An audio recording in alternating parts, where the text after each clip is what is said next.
శ్రీ మహాగణాధిపతయ నమః. ఐం మహాసరస్వత్యే నమః. శ్రీ లలితాంబికాదేవ్యే నమః. ఉగాది పండుగ సందర్భముగా కొత్త సంవత్సరము ద్వాదశ రాశుల వాళ్లకు ఎలా ఉండబోతూ ఉన్నది, ఈ 12 రాశుల వాళ్లకు కూడా ఎటువంటి ఉపయోగాలు ఉన్నాయి, మేలు జరుగుతుంది. ఈ విశ్వావసు నామ సంవత్సరము క్రోధీనామ సంవత్సరం అనేటువంటిది అయిపోయి ఇప్పుడు విశ్వావసు అనేటువంటి పేరుతో కొత్త సంవత్సరము ప్రారంభమవుతూ ఉన్నది.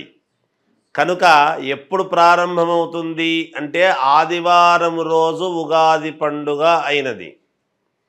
చూడండి, ఆదివారము అయ్యింది అంటే ఎప్పుడైనా మనకేమిటి అంటే ఏ వారం అయితే అవుతుందో ఆ వారానికి అధిపతి రాజు అవుతాడు. అందువలన సూర్యుడు రాజు అయినాడు. ఈసారి ఇక్కడ సూర్యుడు రాజైనాడు అని అనంగానే ప్రతి వాళ్ళ జీవితంలో కూడా రవి అంటే సూర్యుడు ఉన్నతమైనటువంటి స్థితిలో ఎవరెవరి జాతకాల్లో అయితే ఉంటాడో వాళ్లకు అద్భుతమైనటువంటి ప్రకాశాన్ని ఇస్తాడు, ఆరోగ్యాన్ని ఇస్తాడు. మామూలుగా గ్రహాలకు రాజు రవి మనకు తెలిసినటువంటిదే. కానీ ఎవరెవరి జాతకాల్లో అయితే సూర్యుడు అనుకూలవంతముగా ఉంటాడో వాళ్లను ఒక ఉన్నతమైనటువంటి స్థితికి తీసుకువెళ్ళటం అనేటువంటిది జరుగుతుందిగాక. కాబట్టి ఇవి రాసులు అని చెప్పటం అనేటువంటిది సామాన్యముగా ప్రతిసారి చెప్పినట్టుగానే చెబుతాం. ఎవరు ఆందోళన చెందాల్సినటువంటి పనేమీ లేదు. నిజానికి అందరికీ అద్భుతముగానే ఉంటుంది. చిన్న చిన్న ఏవో దోషాలు అవి ఇవి ఉంటే కాస్త పరిహారాలు అనేటువంటివి సర్వ సామాన్యమైనటువంటి విషయమే కదా. అందువలన ఎవరెవరైతే వాళ్ళ లగ్నాన్ని బట్టి, ముందు లగ్నం అనేటువంటిది చాలా అవసరం. ఎప్పుడు కూడా ఏ లగ్నములో పుట్టాము, లగ్నానికి ద్వితీయంలో ఎటువంటి గ్రహాలు ఉన్నాయి, ఇవన్నీ కూడా చాలా చూసుకోవాల్సినటువంటి అవసరం ఏర్పడుతుంది. అందువలన ఈ విశ్వావసు నామ సంవత్సరము కొత్త సంవత్సరము సందర్భముగా 12 రాసుల వాళ్లకు ఒక్కసారి ఎలా ఉంది ఏమిటి అనేటువంటి విషయాన్ని ఇప్పుడు మనం తెలుసుకోబోతూ ఉన్నాము. సింహరాశి వారికి ఈ ఉగాది పండుగ విశ్వావసునామ సంవత్సరము ఉగాది పండుగ నుండి మళ్ళీ వచ్చే ఉగాది పండుగ వరకు కూడా ఎలా ఉంది అంటే బాగుంది, అనుకూలవంతముగా ఉంది అనే తెలియజెప్పాలి. ఆదాయము 11, వ్యయం 11, రాజపూజ్యత 3, అగౌరవము 6. బాగుంది అంటున్నారు కదా గురువుగారు, మరి ఆదాయం 11 ఉంది, వ్యయం 11 ఉంది కదా అంటే వస్తుంది, వస్తూ ఉంటుంది, వెళుతూ ఉంటుంది. ఏదైనా మహాలక్ష్మీదేవి అనుగ్రహం అదే కదా. రావటము, దాచిపెట్టుకోవడం కంటే మళ్ళీ ఖర్చు పెట్టడం, ఇది ఇలా పెడుతూ ఉంటే అలా వస్తూ ఉంటుంది. ఇలా పెడుతూ ఉంటారు. ఆ పెట్టడం అనేటువంటిది దేనికి? స్థిరాస్తులు కావచ్చు, బంగారము కావచ్చు, వ్యాపారాలు కావచ్చు, అనుకూలవంతమైనటువంటి దానికే పెడతారు కదా. సింహరాశి వాళ్ళు అంత సులభముగా మనము ఏదో ఇబ్బందులు గురవుతారు అని అనుకోవడానికి లేదు. ఎందుకంటే అక్కడ ఉన్నటువంటి పరిస్థితి అలా కనపడుతూ ఉన్నది.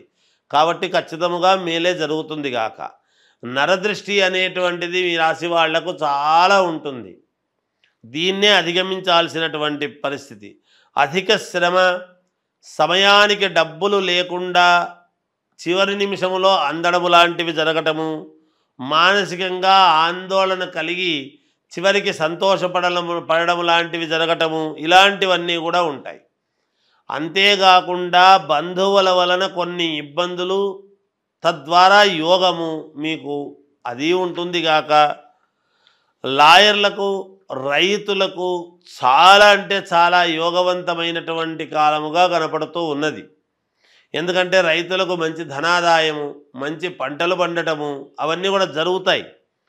కీర్తి ప్రతిష్టలు అనేటువంటివి అనేక రకాలలో, అనేక రంగాల్లో మీకు వచ్చేటువంటి పరిస్థితి ఉన్నది. అనుకున్నది ఖచ్చితముగా 100% సాధించి తీరుతారుగాక. మనస్సంకల్పము, మనోసంకల్పము, మనోనిబ్బరము అనేటువంటిది ఉంటే తప్పకుండా మీకు విజయం మీ వైపే ఉంటుంది.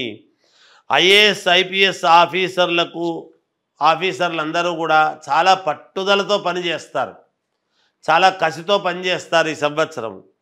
అలా పనిచేసి దైవానుకూలంతో బయటపడడం అనేటువంటిది జరుగుతుంది.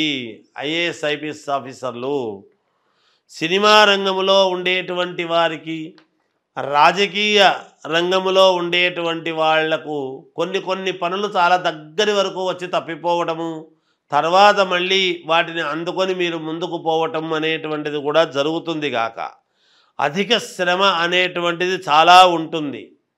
తద్వారా ఆ శ్రమ పడినటువంటి దానికంటే మూడింతలు మీరు సంపాదించుకోగలుగుతారు గాక. విద్యార్థులకు చాలా అద్భుతముగా ఉన్నది. విదేశాలలో ఉండేటువంటి వాళ్లకు చాలా యోగదాయకముగా ఉన్నది గాక. సినిమా రంగంలో ఉండేటువంటి వాళ్లకు, సీరియల్స్లో నటించేటువంటి వాళ్లకు, టీవీ సీరియల్స్లో నటించేటువంటి వాళ్లకు కానీ వీళ్లకు కొన్ని అవార్డులు వచ్చేటువంటి విధానముగా ఉండటము, చివరి నిమిషంలో మన పేరు కాకుండా వేరే ప్రకటన వచ్చిందే అని కొంతమంది కించిత్ మనఃక్లేశానికి గురి కావటము కానీ, లేదా అనూహ్యముగా ఉన్నట్టుండి మీ పేరు తెర మీదికి రావటము కానీ, ఇలాంటివి ఏవైనా జరిగే అవకాశాలు ఉన్నాయి. ఏది ఏమైనా ఈ రాశివారికి చాలా యోగదాయకమైనటువంటి విషయముగానే కనపడుతుంది కాబట్టి మీకు తప్పకుండా విజయము లభించి తీరుతుంది అనేటువంటిది తెలియజేస్తూ, 12 రాశుల వాళ్లకు కూడా అంటే మేషము నుండి మీనరాశి వరకు కూడా మీ జాతకపరంగా ఏదైనా లోపాలు ఉంటే చేసుకునేది చేసుకుంటూ, విశ్వావసునామ సంవత్సరములో మీరు ఎటువంటి పరిహారాలు చేసుకుంటే మేలు జరుగుతుంది అని గనక అనుకున్నాము అంటే, గోవుకు అంటే ఆవులు ఉంటాయి, ఆవులో 33 కోట్ల దేవతలు ఉన్నారు అనేటువంటిది ప్రతీక అందరికీ తెలిసినటువంటి విషయమే. ఈ గోవుకు ఏం చేయాలి అంటే మంగళవారము, గురువారము ఈ 2 వారాలు మీరు గోమాత దగ్గరికి వెళ్ళి ఆ గోవుకు ఎడమవైపు ఉన్నటువంటి కొమ్ముకు మాత్రమే పసుపు పట్టించి కుంకుమ పెట్టి మీరు 9 ప్రదక్షిణలు చేసి ఆ గోవు తోకతో పుచ్చముతో మీ యొక్క తల మీద కొట్టుకొని రండి. ఇలా ఒక 7 సార్లు చెయ్యండి. రోజు వారం పొడవునా కాదు, ఈ సంవత్సరము పొడవులో 7 సార్లు చేస్తే చాలు, ఈ సంవత్సరానికి అంతా కూడా కలిపి. లేదా ఈ ఉగాది పండుగ అయిన నెలలోనే 7 సార్లు చేసుకున్నారు అంటే కూడా సంవత్సరం అంతా పని చేస్తుంది. అది కూడా కాదా అంటే ఓ శ్రావణ మాసము, కార్తీక మాసము ఇలాంటి మంచి మాసాల్లో చేస్తాము 1-2 సార్లు అనుకొని అలా చేసుకున్న పుణ్యఫలమే. ఏది ఏమైనా ఈ సంవత్సరములో ఒక 7 సార్లు అయితే గోవును మీరు సందర్శించి 9 ప్రదక్షిణలు చేసి ఆ గోవు ఎడమ కొమ్ముకు అంటే మనము నిలబడినటువంటి చోట కుడి చేత్తో ముట్టుకుంటే దానికి ఎడమదవుతుంది, అటువంటి ఎడమ కొమ్ముకు మాత్రము పసుపు పట్టించి కుంకుమ పెట్టి ఏదైనా తోటకూర లాంటిదో, పళ్ళో లేదా ధాన్యం అంటే బియ్యము కాకుండా జొన్నలు కానీ ఇలాంటివి, లేదా అలసందలు కానీ ఇలాంటివి ఏవో ఉంటాయి కొంచెం, అలాంటివి ఏవి పెట్టినా పుణ్యప్రదమే అవుతుంది, మీకు మేలు జరుగుతుంది, చాలా వరకు పరిహారము జరుగుతుంది అని తెలియజేస్తూ జయోస్తు.